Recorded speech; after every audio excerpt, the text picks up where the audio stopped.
Subhanallah. Assalamualaikum warahmatullahi wabarakatuh, and good afternoon and welcome to the judges, teachers, guests, and participants of FRSIS 2022. Now, I'd like to introduce our judges today. The Chief Judge is Associate Prof. T.S. Yasir bin Muhammad Mustafa, Deputy Director, Sejahtera Center Sustainability and Humanity, IIUM. The second judge is Ms. Nur Zafarini binti Nur Rizan from SBBI Kubang Pasu. The third judge is Ms. Mila Azlinda binti Kanaruddin from SBBI Selanda. And I, Amir Zafran bin Ahmad Zulkhairi from SBBI Sabak Bernam.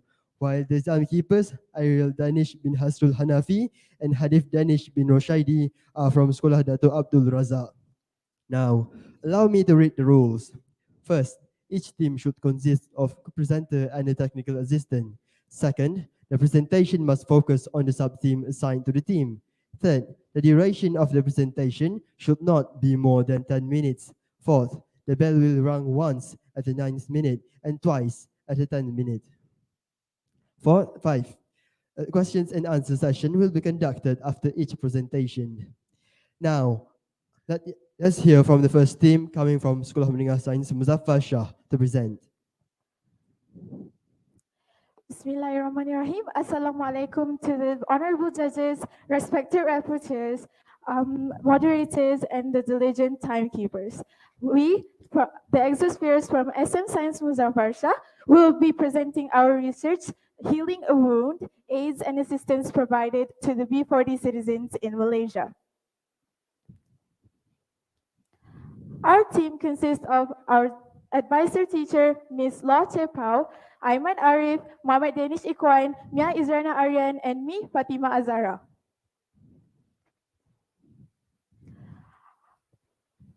The background of our research came from a data that was provided by DOSM, which is the Department of Statistics Malaysia, and they have mentioned that the numbers of the B40 groups in Malaysia have risen drastically, and 20% of the middle income group has shifted into this category. It has made it harder for them to make ends meet due to unemployment and also salary reduction. Not to mention the data that we got from Malaysian Wellbeing Index that is conducted by the government every 2 years in the form of a survey. A 2.1% decline was detected between the years of 2020 and 2019, which is when COVID-19 first hit. The methodology that we use is by quantitative research, in which a questionnaire survey was carried out for a week, and 748 respondents were received. 200 of them were handpicked for us to use the data. The problem statement here is, has the government actually done enough in terms of helping these families in the B40 community?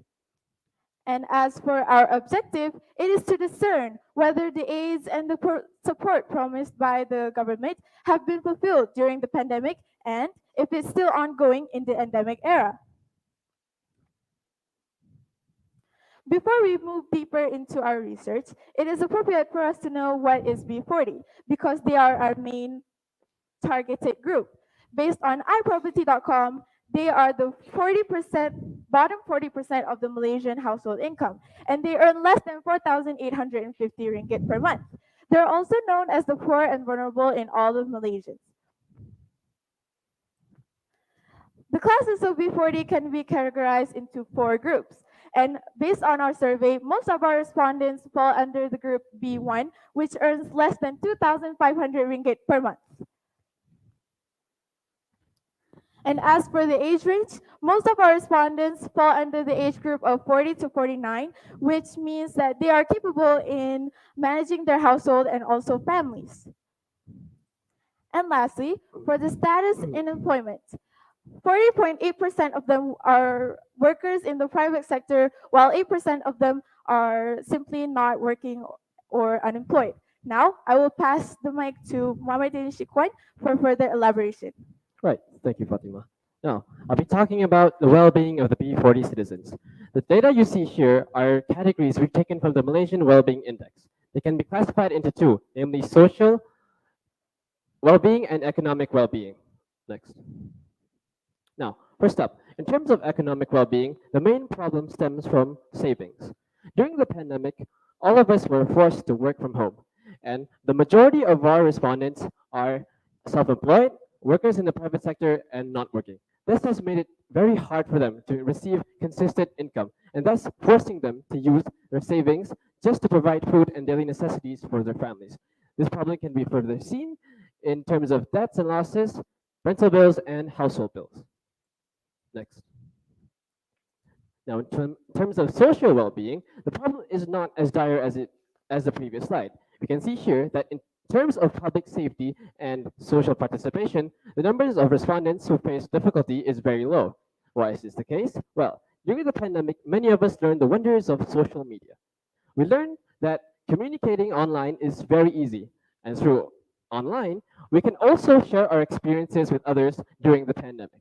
And as for public safety, well, all of us are at home, and the chances of you getting pickpocketed, robbed, or mugged are very low. Next. Now, we talked about the problems. Let's have a look at what help the government has provided for us, for the B40 citizens, pardon me. Now, I'll be touching on three, namely financial, health, and social related help. Now, first up, for financial help, we've checked 7 from the official website of the Ministry of Health Malaysia, which are, as shown, special allowance, free internet, rental exemption, discount on electricity, 250 ringgit, exemption in paying taxes, and e-vouchers.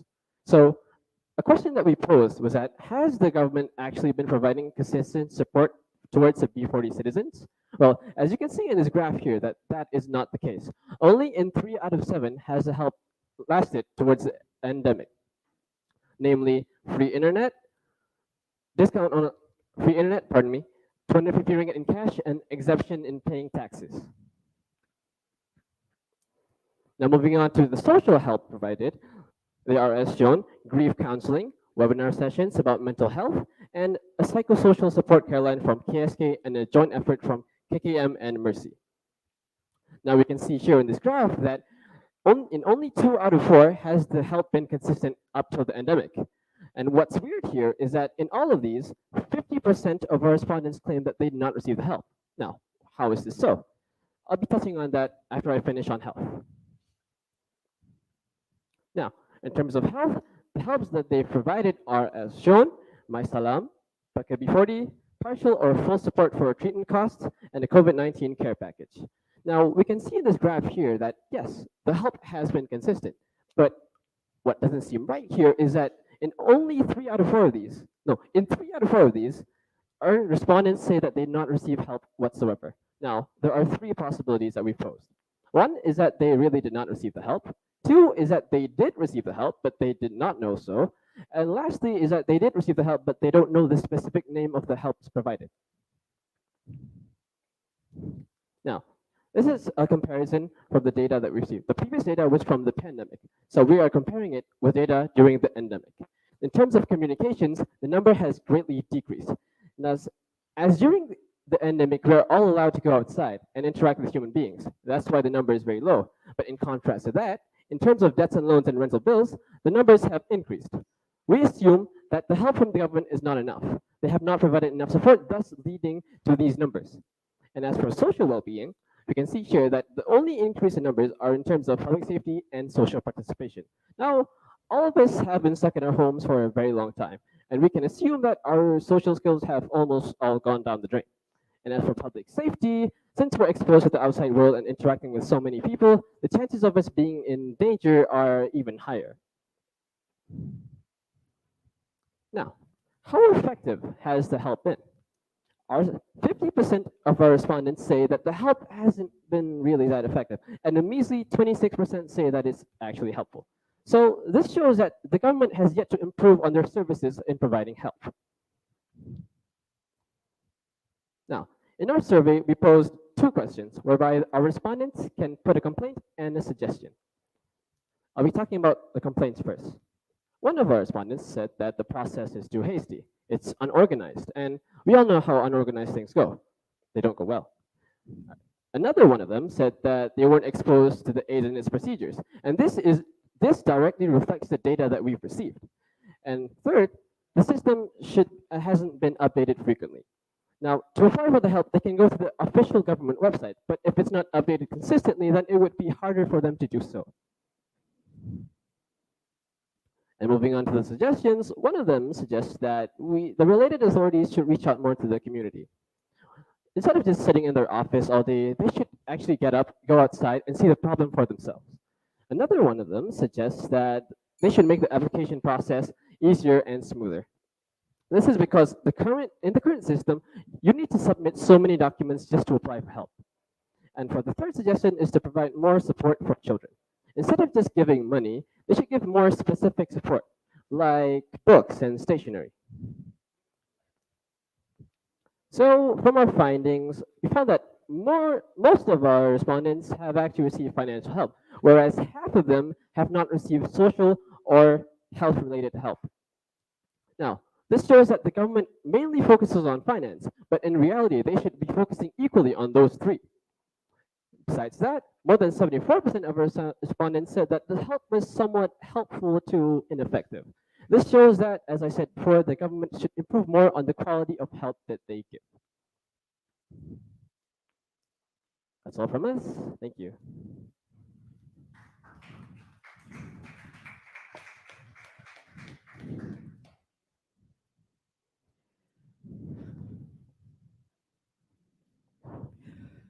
I would like to invite the audience to ask questions.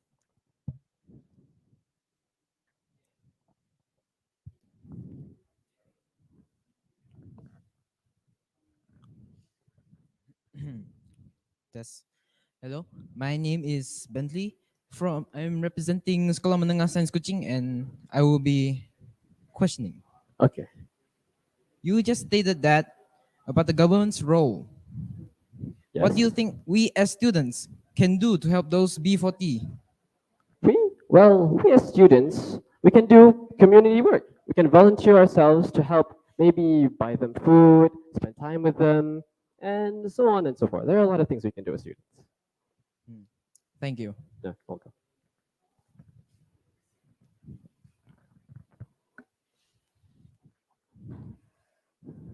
Now, I would like to invite the judges to ask questions. Okay. Assalamualaikum and a very good afternoon. Thank you for the presentation. Very well presented. You presented some data on your survey, but I think I missed how the details. Who did you survey and the demographic of your survey? So who did you survey? As stated by my friend here, that our main target was the B40. So all the survey link was given to the school group Telegram, whereby there are only parents, and those who are in the B40 group can go ahead and answer the questions in the survey. So how many? How many? We have 200 respondents. 200 respondents. Yes, 200 respondents. Parents of the Parents, yes, parents. Mostly B40. Yes. All of them are B40. All of them. Yeah. How many of them are B40? 200. Huh? 200. 200 is B40. So Yes. most of the big number is 748, but we handpicked 200 of them. So all the 200 of them are the B40 group. Oh, okay. All right. We picked. The survey was given Public. wide range. So like all parents were answered the survey, but after it was done, the summary, we chosen the 200 of the 200 B40. sample. Which are B40? Yes, because inside of our survey we have a question asking which group they're in, like T20, M40. So everything, anything other than B40 will be redirected to a different page. So the main data we get are from B40 citizens.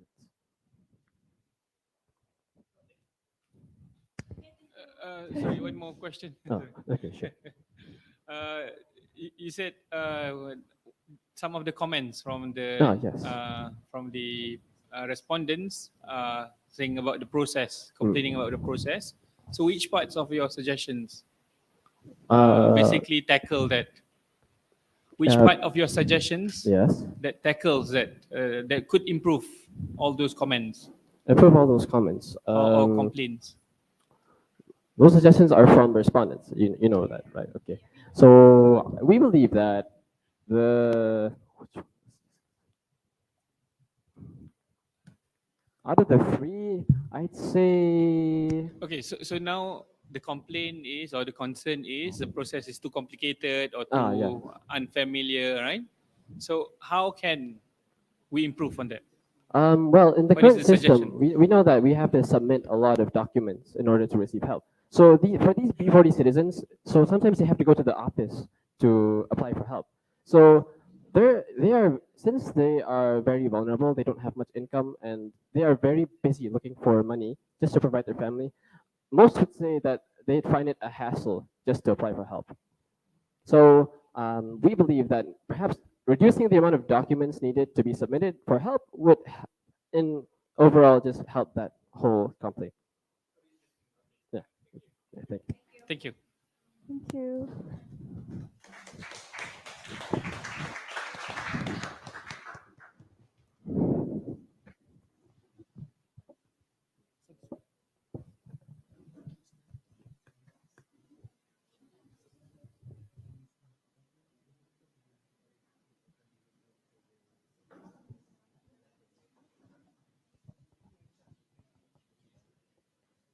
Thank you for your presentation. Now, let's take 5 minutes for the technical to prepare for the next team.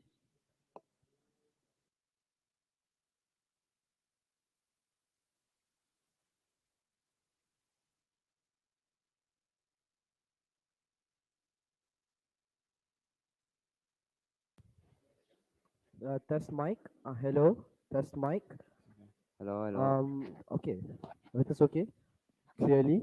Testing, testing. Can you hear SDG me? 11. Testing. Testing mic. Okay. Juan, Juan.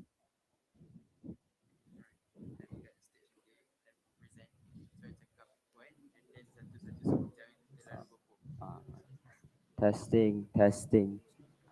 1, 2, 3. 1, 2, 3. Good morning, good evening, good afternoon. Testing, testing. 1, 2, 3. Testing, testing. 1, 2, 3. Testing, testing. Good morning. Subhanallah.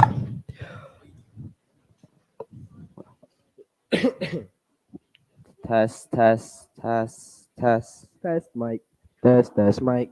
Test mic. 1, 2, 3. Test mic. Testing, testing. 1, 2, 3. Test. 3, 2, 1. I think can now.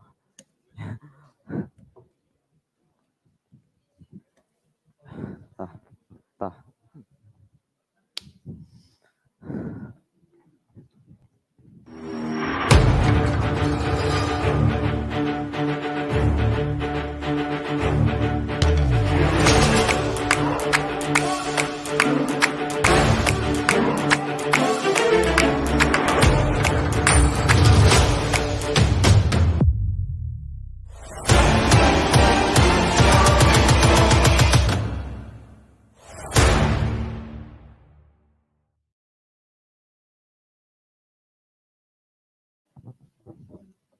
Subhanallah.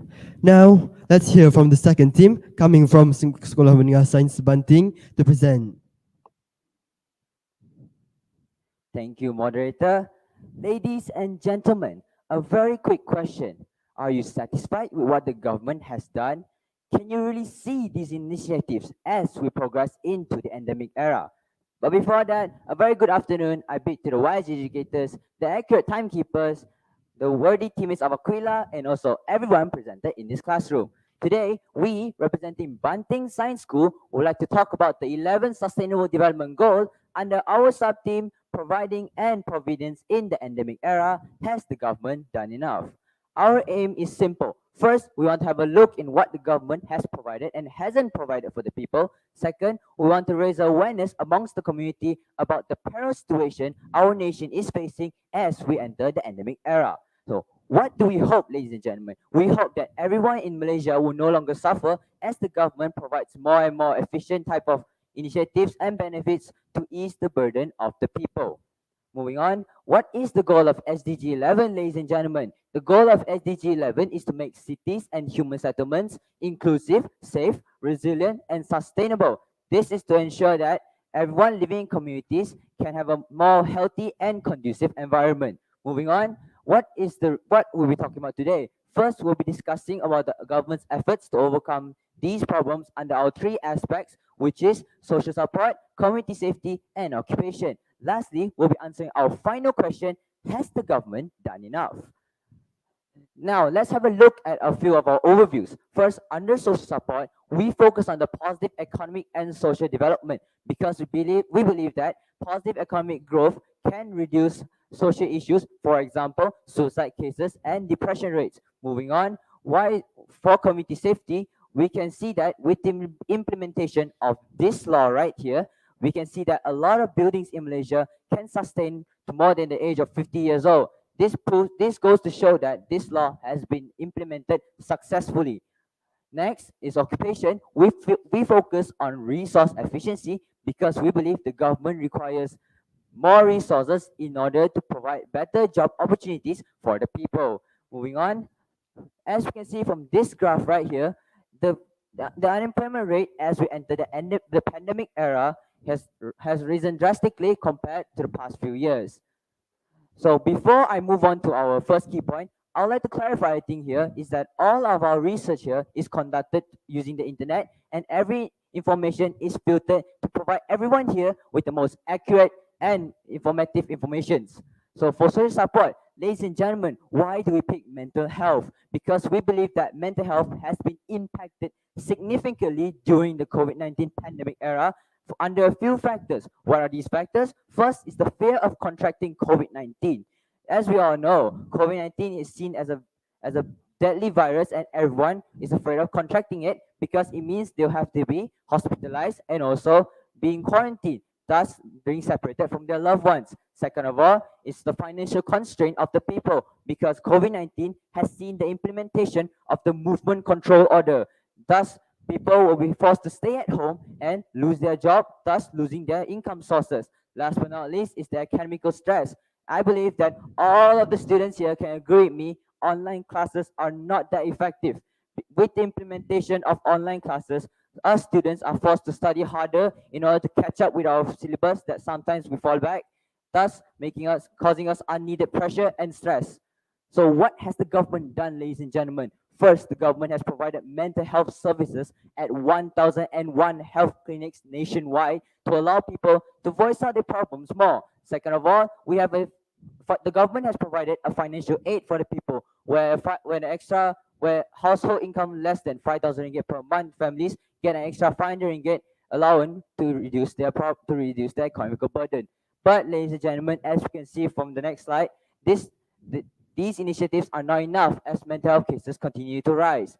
So what can be done better? In our opinion, the government has to provide better initiatives and incentives. For example, better internet coverages for the student, better economic aid for the struggling families, and also a more effective type of mental health awareness campaigns so that communities can know all these problems and acknowledge their existence. Heading to the next key point will be community safety. From now on, I'll pass the speech to my comrade Akhtar Sabri. My brother, the stage is yours. Thank you, Liao, my fellow comrade. So to look into further details about community safety, we have to understand what is community safety. So the definition of community safety is the lives of people that depend on public safety professionals and their ability to respond to situations quickly, effectively, and accurately. So in the times of crisis, such as in an earthquake, people are doomed to have injuries and casualties. So this task the government to sustain them from having injuries and casualties. So, moving on, what does community safety benefits for? It benefits for individuals and families, organizations, and for the wider community. So, as we can see, community safety covers a whole lot more aspect than you might think, because in a community there is a whole lot of people, and the safety is our top priority. So, moving on, as we can see from this extracted graph right here, we can see a couple of focuses that the government has been focusing on. As you can see, there has been good policy management, goodness of people of health, and so on. But what are we trying to focusing on here, ladies and gentlemen? We're trying to focus on the least focused subject, which is the goodness of community property management. So what does this show to us all? It shows that the government has been neglecting the goodness of property management so that the people are introduced to a whole lot more danger than they are used to. Why is this crucial? This is crucial because moving into the pandemic era, people are forced to stay inside their homes and use it a whole lot more often than they used to. So, moving on, what are the efforts that has been done by the government to sustain these houses for the people? First, they did enforce laws, such as the Street Drainage and Building Act of 1994. This law states that every 10 years, the government is obliged to check on the building so that it can be further more sustainable. Next, the green buildings. Right now in Malaysia, there is 17 certified green buildings that are active. So what are green buildings? Green buildings are buildings that are perfect for the ecosystem and help the environment. And lastly, the local government systems such as the Street Drainage and Building Act that provides guidelines for development control in the local authority. This correlates with the floor plan of one urban's place, so that people can be more efficient in excluding the when in terms of crisis. So next, what more can the government do? First, they can make housing development a more controlled activity. This can be implemented. This can be done by implementing the law that they have stated more efficiently. Secondly, financial incentives on both sides has to happen because clearly both the people and the government has to give up their own initiative so that they can further sustain their own way of living. And lastly, rearranging the floor plans of urban places so that in the times of crisis, casualties can be ignored. So, as you can see from this slide here, we have experts insight upon the topic. They give very excellent point of views about the topic at hand. So, without further ado, let's move into our last key point, which is occupation. So, occupation, there are three types of occupation: industrial occupation, service occupation, and commercial occupation. So, what are these three occupations, ladies and gentlemen? So, industrial occupation correlates with the making of one's product, such as industrial workers and such. Service occupation provides service for the finished products so that we are aware of the product more. And lastly, commercial occupation is the act of promoting one's product so that people are more aware of the product. So, as we can see from this graph right here, we can see that the unemployment rate from the past decade has been significantly low. But due to recent years, it has been spiked because of the pandemic, because of the economical shutdown. So as we can see from the recent months, it has been gradually decreasing. But it is not substantial and it is not decreasing more effectively than it should have been. So why does it decrease in the first place?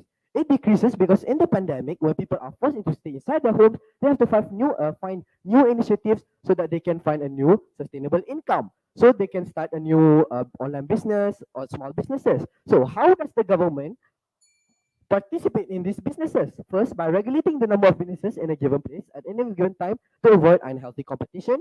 And lastly, they can do grants, loan, and disbursements to these small businesses so it can jumpstart their career. So, what would be the government's best action to reduce unemployment? It would be to expand fiscal policy. Fiscal policy is the act of taxation that the government can do to a product so that when people buy it, money can be regulated.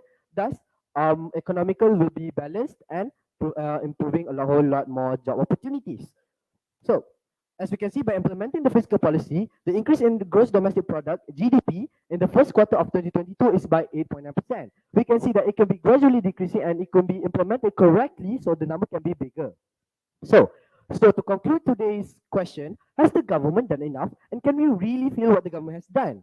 We, from the Aquila side, we can confidently say that no, the government has not done enough, and there are better ways to implement their motion so that our community can be furthermore sustained.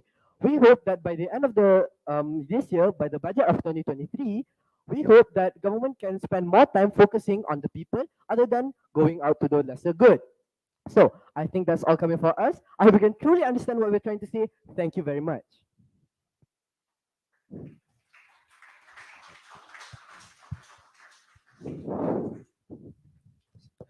Interesting presentation coming from Basis, but I'm confident that the audience are interested in knowing more.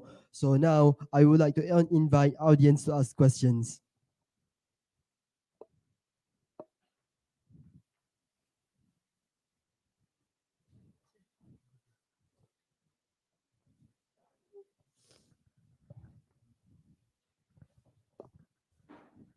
Hello. My name is Adrian. I am from Sekolah Menengah Sains Kuching. and you had presented a lot of ideas that can be taken by the government to help the people, right? And how can you impose those ideas that you mentioned just now to the government? And how will you convince them to take those ideas into account? Thank you. A very good question. So, in our opinion, we need to voice our opinions more to the government through social media, through filing reports. We should tell them more about the people's voice, and therefore they will take account of all these voices, thus making them enforce all our initiatives.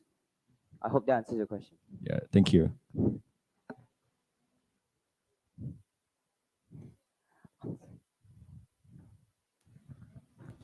Now, I would like to invite the judges to ask questions. Okay, thank you. Thank you for the presentation. Nicely presented. Um, can you tell me again, because probably it's not was not clear just now. How what is the answer to the question? Have the government done enough?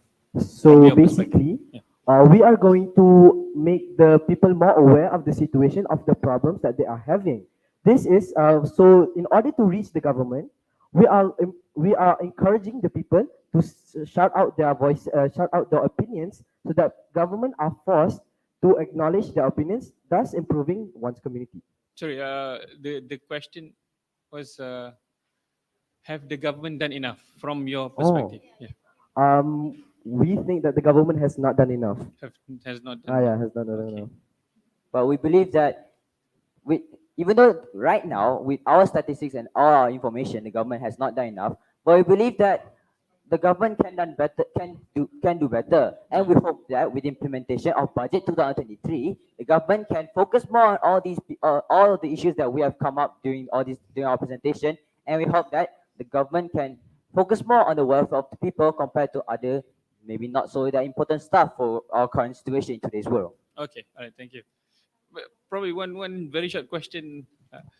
How did you come out to that? Government has not done enough. How did you get that perspective? Because we compared from before the pandemic, during the pandemic, and during the endemic. For example, in our social support aspect, before the pandemic, the mental health cases are not that high. However, entering the pandemic era, it has risen drastically. I believe we can all agree. And however, entering the endemic, as you can see from the news, 22 March, and from the news, the the cases are still not reducing. Thus, it goes to show that no matter the current initiative the government has brought up, does not solve the current issues that are surfacing in Malaysia. Okay. Thank you. Okay. Thank you. you. I have a comment regarding the slide. Could you please take a look at the slide that has a graph? Just as a suggestion, yeah, no problem. Yeah, because you're going to be doing research in your data research. Yeah. Okay, so for example, if you have this kind of graph, right, on your slide, it is not clear to the audience. So what you can do better next time, maybe you can have some pop-up text. Because you were explaining a lot of things just now. I'm sure not all of us could catch that up kan, tak sempat nak tangkap kan. So what you can do better next time, you just have some pop-ups on your key points, right? Okay, so that is just my suggestion. Alright, good job. Probably box. Yeah. around the Just pop up goodness masuk of community. keluar. Okay, that will be helpful. Yeah. Alright. The same goes for the previous ones, right? Okay. Thank Thank you. you. Thank you, guys. All right.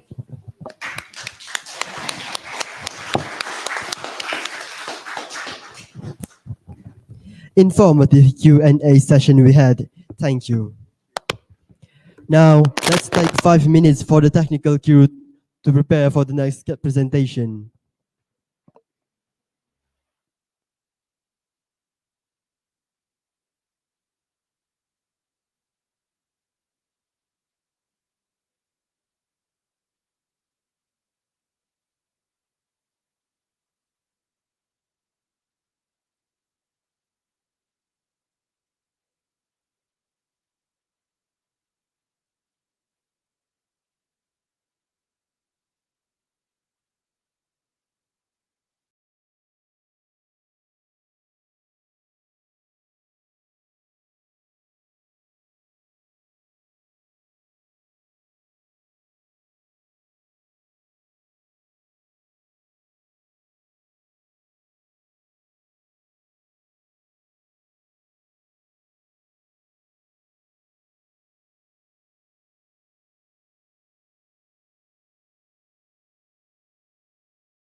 Test mic, 1, 2, 3.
Good evening and welcome to the guests, judges, teachers, and participants to FRSIS 2022. I am Farhan, Joined by me, Hazim. and we will be your moderators for this lively session. First and foremost, I would like to introduce our judges for today. The Chief Judge is Associate Prof. T.S. Yasir bin Muhammad Mustafa, Deputy Director, Sejahtera Center Sustainability and Humanity, IIUM. The second judge is Ms. Nur Zafarini binti Norizan from SBPI Kubang Pasu. And the third judge is Ms. Mila Azlinda binti Kanaruddin from SBPI Selanda. I would also like to introduce our timekeepers for this evening. Ariel Danish bin Hasrul Hanafi and Harif Danish bin Roshidi are also from Sekolah Ratu Abdul Razak. Just a quick little recap. FRSIS stands for Fully Residential Schools International Symposium.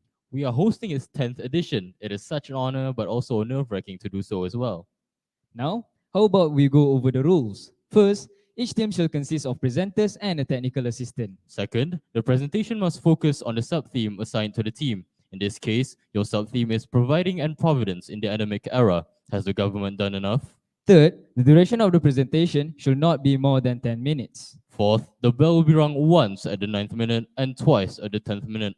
And lastly, a question and answer session will be conducted after each presentation. Please keep in mind that the Q&A session is only open to 2 question max. But I must wonder, what if the audience doesn't have any questions? That's a good question, Farhan. Maybe we'll have to open the Q&A to the judges. That's it for the rules, and without further ado, let's invite Sekolah Menengah Atas Negeri 1 Purworejo to present. Please welcome, and the floor is yours.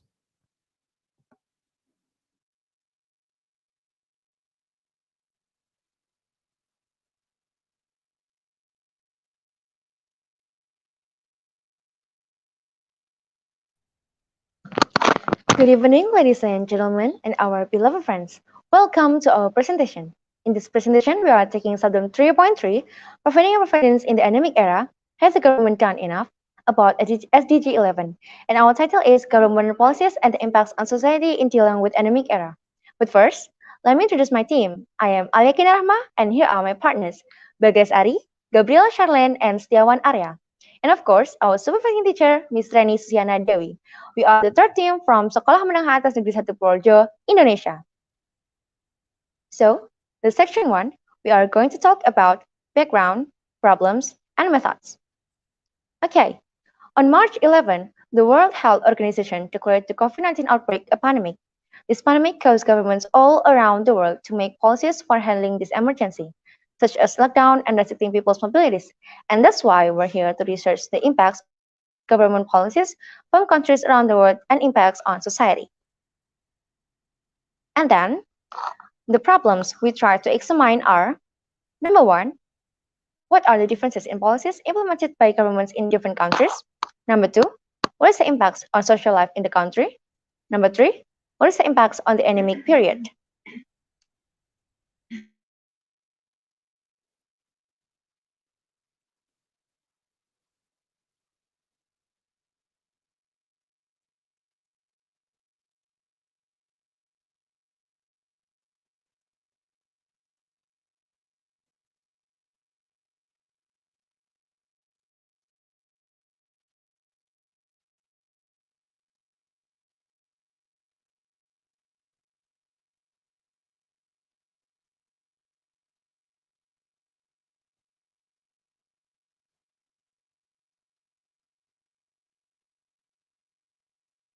I'm sorry, presenter, we cannot hear you. Please unmute yourself.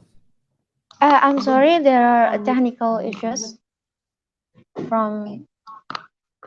Okay. You ready, Awan?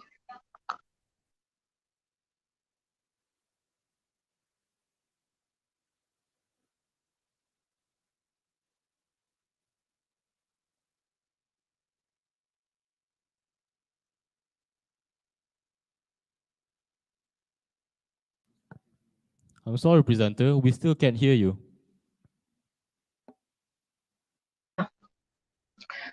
Okay.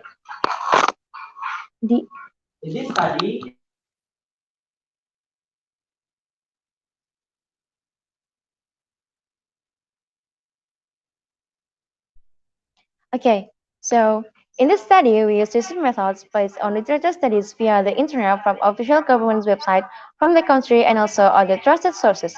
We also conduct research by interviewing several research persons from the country's perspective from the internet as samples to help our research process.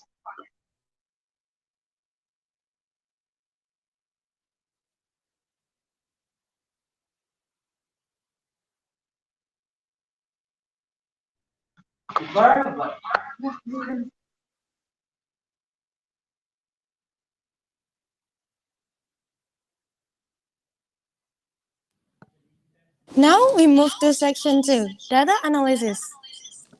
Problems introduction.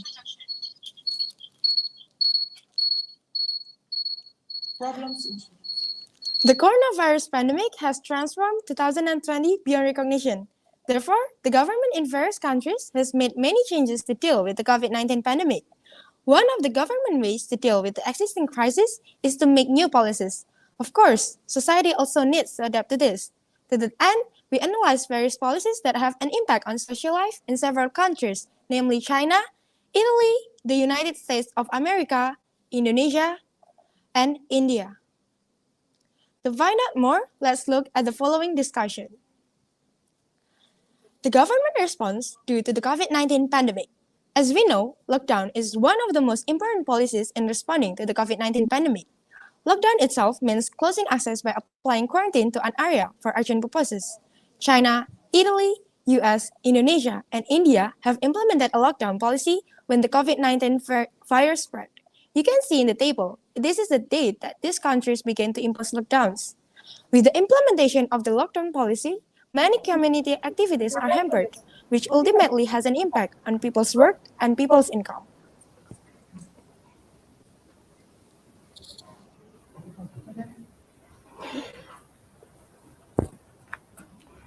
Social crisis arising from the policies implemented based on data. On this discussion, we are going to focus on social crisis in the form of poverty and employment in the several sample countries that we take. First, poverty. The lockdown policy resulted in one of the social crises, namely a significant increase in poverty rate in a country. Poverty is caused by people income being suppressed due to restriction on social mobility. This is the graphic of China, Italy, US, Indonesia, and India. As you can see, the graphic of the poverty rate has goes up when the pandemic comes up to this country. But the China's graphic doesn't show the poverty rate after 2020, because in China, the government has long targeted zero poverty, but along with the arrival of the COVID-19 pandemic, poverty rate in China has increased. As you can see, based on the graphic, China poverty crisis has gone down until 2019. However, in the aftermath of the pandemic, many people have shared stories of declining prosperity level. They think they have left poverty, but COVID brings them in live in hardship again. COVID-19 has reduced their income. Second, unemployment. The next social impact caused by the implementation of the lockdown is the increasing unemployment rate caused by companies that go bankrupt and are forced to fire their workers. As you can see, the graphic of unemployment rate in each country. This is the graphic of China, Italy, US, Indonesia, and India. They all goes up when the pandemic comes in. Providing and providence by the government to handle the crisis. China, in decreasing the poverty line, is by improving agricultural infrastructure for farmers, helping specific groups find jobs or learn new skills for employment, preventing mass unemployment, and other direct financial support. Provincial authorities in Chile has provided transport subsidies to migrant workers up to $250 and subsidies to local companies hiring low-income workers. And $31.5 will be given to 45,000 low-income households and about 9,000 poor residents, in addition to care packages containing vegetables and some medical supplies. And the Italian government movement is by May August decree, the Launch decree, and Pure Italy decree have allocated a total of around 35 billion euro to support work, preserving unemployment, and guaranteeing adequate levels of income for workers and families. Measures for all types of companies and allowances for self-employed workers and extended. And new measures have also been introduced to further boost support for families and businesses, as well as to support and protect categories of workers who were previously excluded from the various protection schemes, such as domestic workers, carers, and other particularly vulnerable individuals.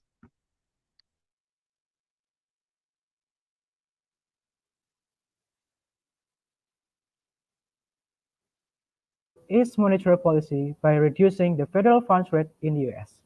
The second way the government reduces employment is through the fiscal policy. Using the expansion of fiscal policy, the President and Congress create jobs by increasing spending on government projects. Moreover, the US government spent $1.9 trillion on American Rescue Plan, which gives stimulus up to 1,400 US dollars for each person.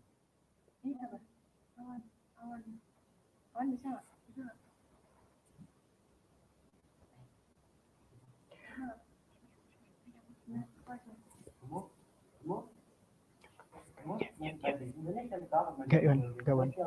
Dian, kasihan.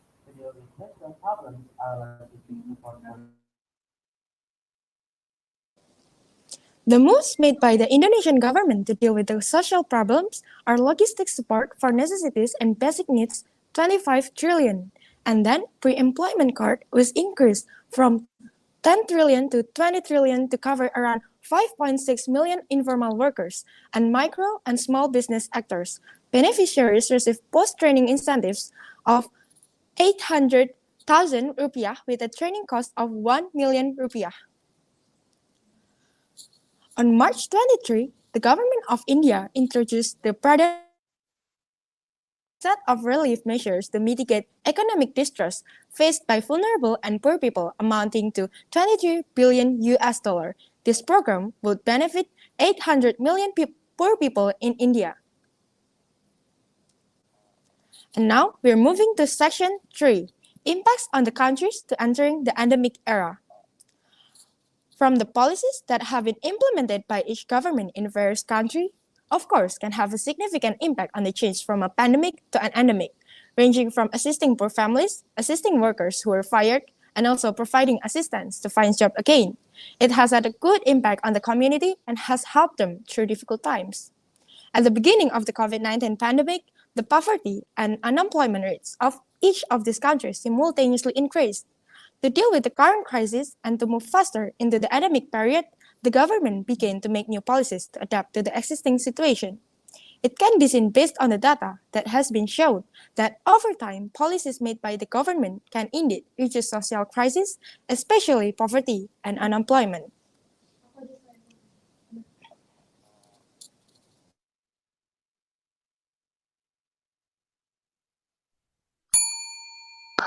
So, section 4 is conclusion.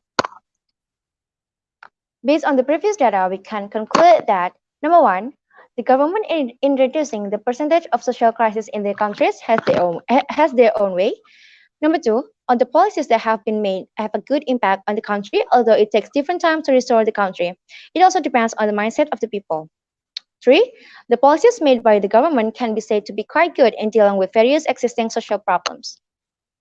So, looking at the conditions of the 5 countries that we analyzed, hopefully can be used as a lesson and reference for other countries in dealing with critical situations.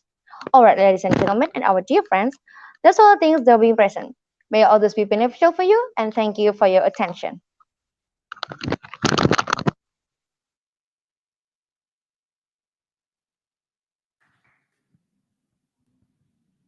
Thank you. That was such an educative yet fascinating presentation. I totally agree with you, Hazim. That was such a wonderful presentation.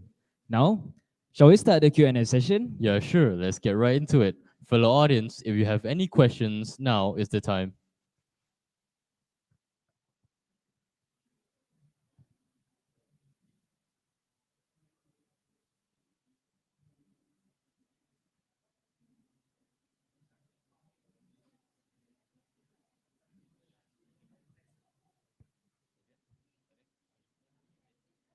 There seems to be no questions from the audience. Now, let's invite the judges to ask some questions.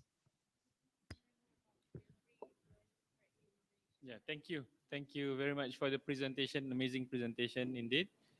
Well done, team from Indonesia. Okay, a question for you guys.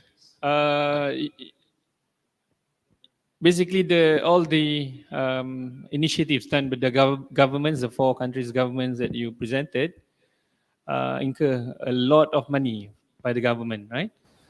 Did you Yes, like that's true. study how much or how all these initiatives impacted the government in the long run, financially, economically for the country? Uh, okay, let me answer the question. Uh, it is indeed a really, really hard time for the government, especially the country with a big economic GDP, big GDP or something like America or like Italy. It's really hardship. It's a really hard time for them, but they have another way to give or make money to uh, to do their policy. I mean, like for America, they decide to just print another money. Yeah, it's uh, one of the most policy that America do a lot of time. So they take that they just print more dollar because yeah they have the money. So in another side, it's have a good impact for the society because it gives them a stimulus, so the economy will always rotate and always have a circulation. But in other side, it gave another bad side like inflation, another bad economic side. So there is just a lot too much money that has there is a lot in society. So yeah, there's another, but like in country like Indonesia, they rent or asking for debt to another country like America or something. Yeah, in other side we've seen a huge increase in the uh, debt rate in each country. Yeah, so it's depend on the country. If it's a big country, they can print more money, but in the country like Indonesia or more India or more like developed, not developed country, we just gonna rent or debt, asking a debt for another big country. Thank you. Thank you, thank you. Another question by one of the other judge. Hello, can you hear me well? Yes, we can hear Yeah, you. yeah, we can hear you. Okay, thank you so much for the presentation. My question is on the initiative done by the Indonesian government. Right, so you mentioned about pre-employment card. Could you please share more details on that? Because that is not something that we have here. I mean, like, who gets them? How does one apply for the card? And what kind of economic situation makes you eligible to apply for the card? And what are the benefits? Yeah, thanks. Is that clear? Was my question clear? Do you Yeah, want me to? Yeah. Okay. Thanks. it's clear. Okay.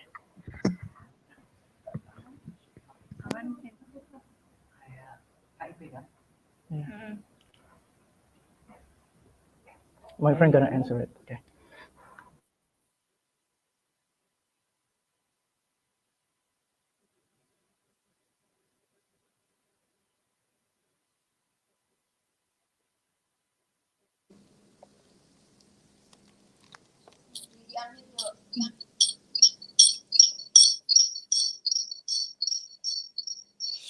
Shit. Gimana nih? Can you hear me? Yes, Okay. yes. So premium card was given to poor people, basically. So they have like keringanan apa sih?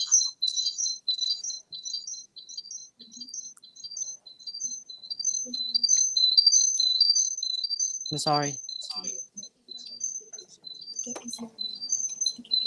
So get easier way to get a job, to get a scholarship or something like that.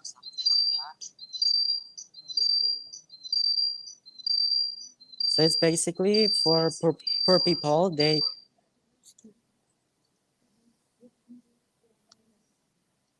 I'm sorry, I'm gonna answer it. So yeah, so basically it's called kartu prakerja atau kartu sebelum kerja. I'm sorry for Indonesian, but yeah, that's the kepanjangannya. That's the so it's basically the card they give to the people that do, so they can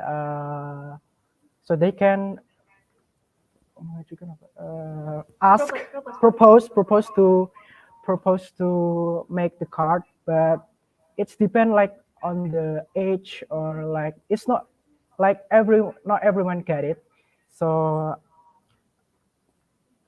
it's a card that can be used for, so it give money to someone that doesn't have job yet, but they can have a job soonly. But so it's the program that our government make. It's a new government from Mr. Jokowi. It's a really new program. It's not really new, but it's kind of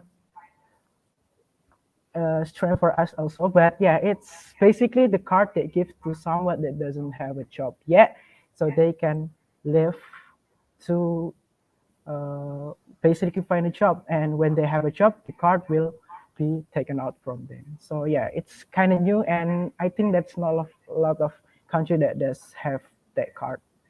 Thank you. I think basically like that. Thank you. I want to add my friend's answer. So itu tolong di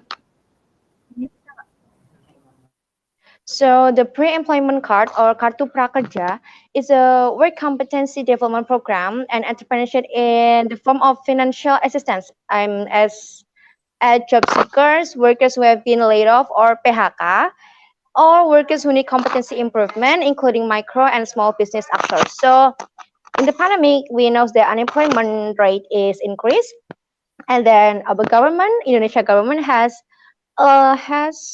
announced a pre-employment card to increase from 10 trillion to 20 trillion. So it makes the unemployment rate in our country it decrease. So that's why the pre-employment card is made by Indonesian government. Thank you. Thank you. Thank you, judges, for the questions. With the Q&A session completed, that concludes for the presentation of Sekolah Menengah Atas Negeri 1 Purworejo.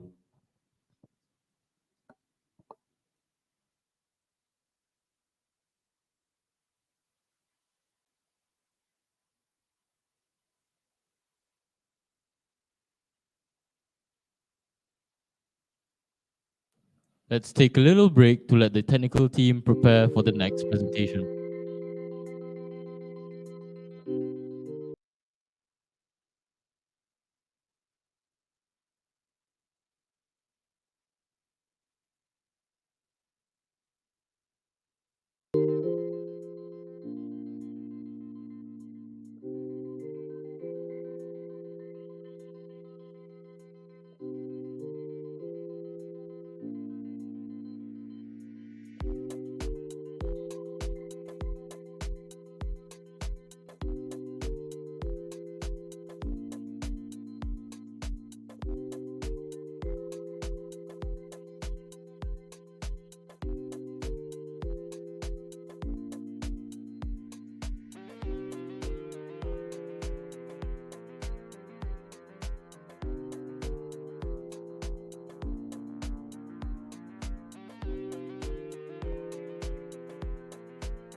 Welcome back to the guests, teachers, participants to FRSIS 2022. Next on the list, we have Kabatash Erkek High School from Team 1. Please welcome and the floor is yours.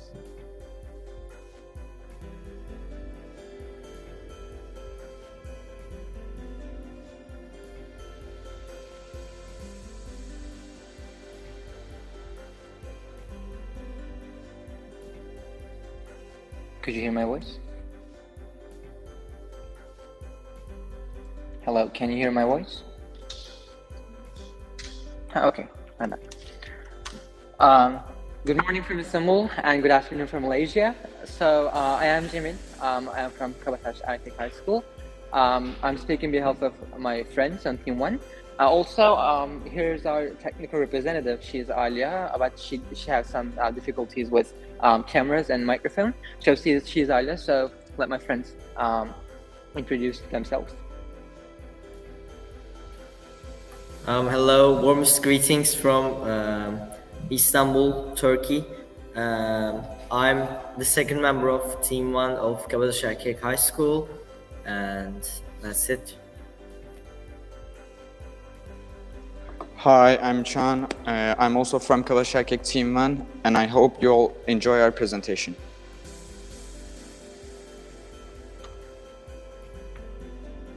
So we were given a topic that providing Providence in the endemic era, and has the government done enough?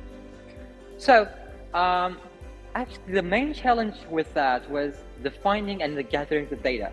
So let's see what we're going to cover in this presentation. Here is table of contents. We have the difference between pandemic and endemic, transitioning from pandemic to endemic, what has the government done, and what could have been done better. Okay, so let's continue with pandemic to endemic. So as we all know, what was pandemic and what is endemic, since these two are pretty important, and we have lived the pandemic era. So how did we get the transition between pandemic and endemic? It's very important to understand that. Well, the thing is, the many experts have already begun to treat COVID-19 as an endemic rather than a pandemic. So by 2024, 15% of the population can be infected at any time. So that means that it will be familiar disease with the human race. So it won't affect our lives, humans' life as much. So we have pandemic versus endemic. So these terms are confusing. These terms look similar, well, but their meanings are pretty important, and they're pretty distinct, actually. Not pretty distinct, but they're pretty different. So we have to understand the difference between them. Well, pandemic is a disease that breaks out suddenly, and its effect on human life is so much deeper and so much difficult. But in the endemic, it's constantly present on a certain region, place, and it might disappear in time, but it might fluctuate again. So endemic has less effect on human life, less than pandemic. So how has COVID-19 become an endemic disease? So while borders between these two aren't definitive at all, so we should say that the most important thing is vaccination and immunity. Well, there are generally two ways to get the immunity. The one being from vaccines, and other being building up naturally. So it's so important. And also by endemic, we do have symptoms are less severe, and we have fewer cases. Hospitalizations are more stable. So it's very important to keep vaccination and immunity stable. So how will it be an endemic completely so that it doesn't affect our human lives at all? So we have the immunity from vaccines, as I've told you before. Immunity from vaccines is so important. When we get immunity from vaccines, then we can get proper hospitalizations, and by all that, we can get the most important thing, which is lower and more stable spread rates. So that's a short clip of transition of the pandemic to the endemic phase. So as you can see there, it disappears region by region, place by place, and so it becomes less it becomes less effective in the human life. But there's one thing, endemic does not mean it's not risky or something. We also had to take some serious measures and precautions. So what has the government done? So that was the real challenge for us. So when we were trying to gather the data as much as possible, so there was one serious thing that all of the governments took as a measure, both including Turkish government, both including the international governments. So we can see that the curfew, the government decided to take this serious measure. So effects of this was not good at all, because our mental health was affected badly, and also curfew affected a lot of things such as economy and market, online education, and health system. So in online education, the government suspended face-to-face education, and we switched to the online education. And then economy and market was stagnated due to curfew. So effects in the economy and market was actually kind of terrible. And later with my friend Kerim will be talking about this. Also, we had the health system. Well, health system was something that government tried to cope with it, but didn't quite manage to tackle with the pandemic, since it broke out suddenly. So we have there, were they enough?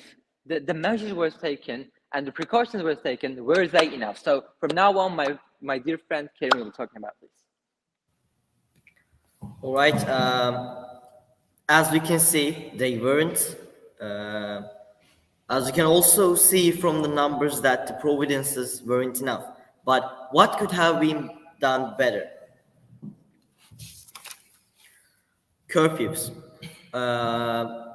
Of course, governments executed curfews. They were obviously needed to reduce the spread rates and all, but our government allowed everyone across the country go out in the same day in order for them to relax, have fresh air, and in order for them to fulfill their needs such as grocery shopping.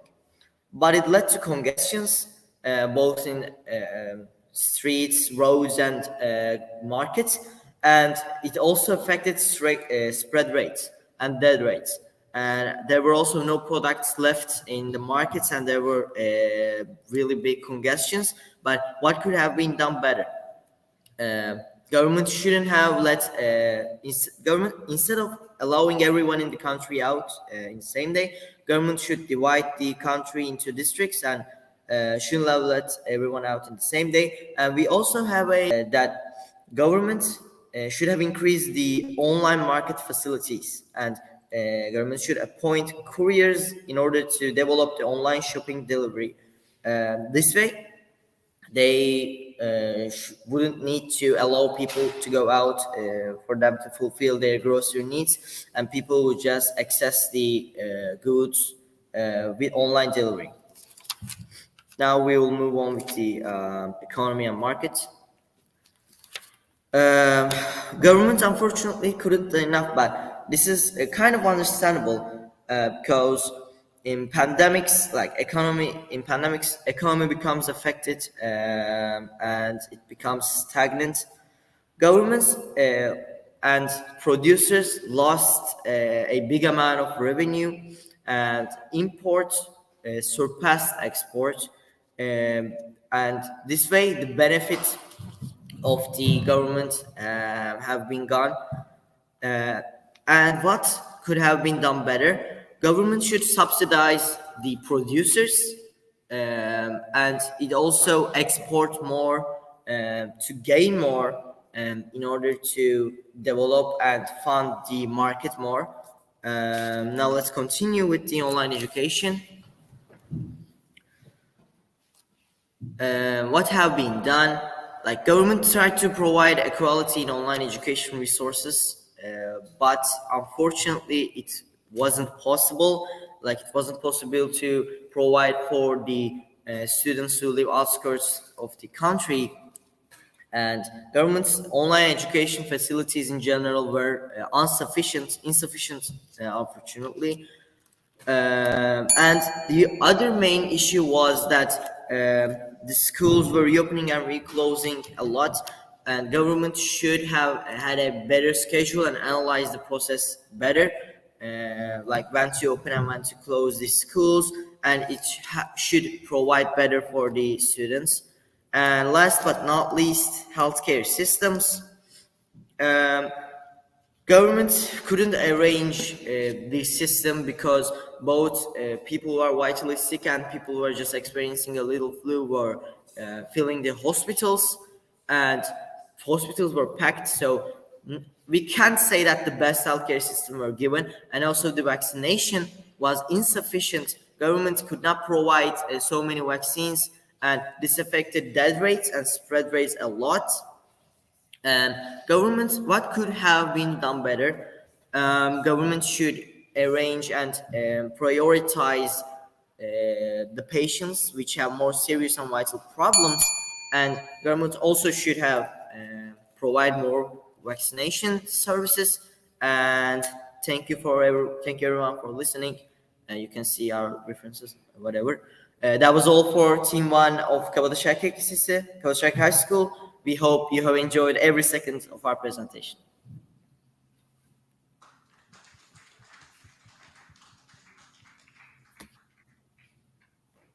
I would like to thank Kavatash Akek High School for that wonderful presentation.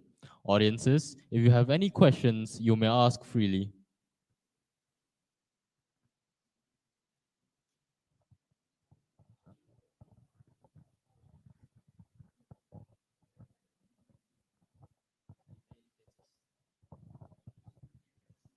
There seems to be no questions from the audience. So let's invite the judges to ask some questions. Hello, can you hear me clearly? Okay, hello Istanbul. All right, okay, I have one question, all right. Just now you did mention a few aspects that concern you, but I would like to know which aspect concern you the most. You have highlighted about curfew, online education, small business, and healthcare system. So I would you like to know which aspect concern you the most? Thank you.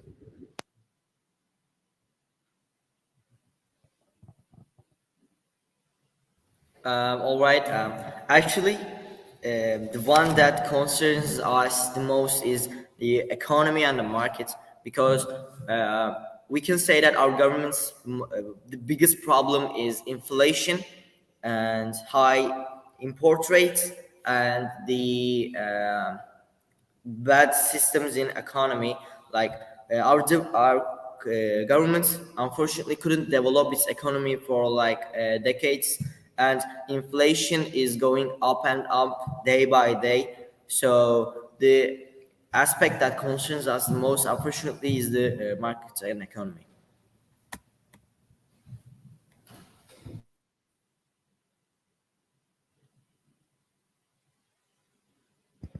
Hello, can you hear me well? Is this clear? All right, so referring to your healthcare slide just now, okay, you mentioned that one of the things that your government can do better in terms of healthcare is to improve prioritization, right? So are you implying that before this or currently there is no system in terms of prioritizing these patients? Yeah. So thank you for this great question. So I would like to answer this since, of course, there are some systems in the healthcare in the Turkey, but the thing is, when the pandemic broke out suddenly, it was a huge problem, gigantic problem for all of us, the citizens of the Turkish Republic. So I think that the prioritization should be better, and it should be more considered as more important, because we of course had some prioritizations, but some of the serious patients could not reach the hospitalizations immediately. So the prioritization was not sufficient enough, but we can say that prioritization is so important, and it should have been better in terms of the system and in terms of the patients order. Thank you. Sorry, probably last question, a quick one. Thank you, Turkey team, for the presentations. Very well presented. Quick one, you presented from your perspective on your country. Do you know any other countries, what they have done and what should be modeled or copied, or the one that you can follow in your country? Well, it's quite like that. So it's quite like that. Of course, we have searched the another international governments, and of course, in the governments in the west, in the east, in the north, in the south, it doesn't matter. So actually, there was just one measure that maybe all of the governments has taken as a measure. It was curfew, and since there was a curfew as measure taken, also curfew have affected the education, healthcare, and the economy and market. But severeness and the strictness of this measure was not same for all of the countries. Like, as I remember from our researches, I can say that in the United Kingdom it was kind of less strict and it was more relaxed. So the United Kingdom's government decided to take a measure like that. And also, I believe that in the United States, for example, they had some vaccinations, but there were less vaccinations. So of course it differs from government to government, country to country. But actually, we considered and we presented and we actually researched the most common measures that were taken. So one being curfew, which maybe the most of the governments and maybe all of the governments has taken. So since there was curfew as measure taken, it affected all of the things, including online education, health system, and everything. Thank you.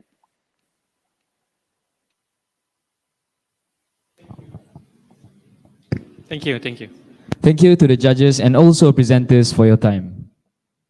With the Q&A session completed, that concludes our session for today. For the guests that have just joined, do not worry. There will be more upcoming and possibly more informative sessions tomorrow. Until next time, we wish you a great day. Bye.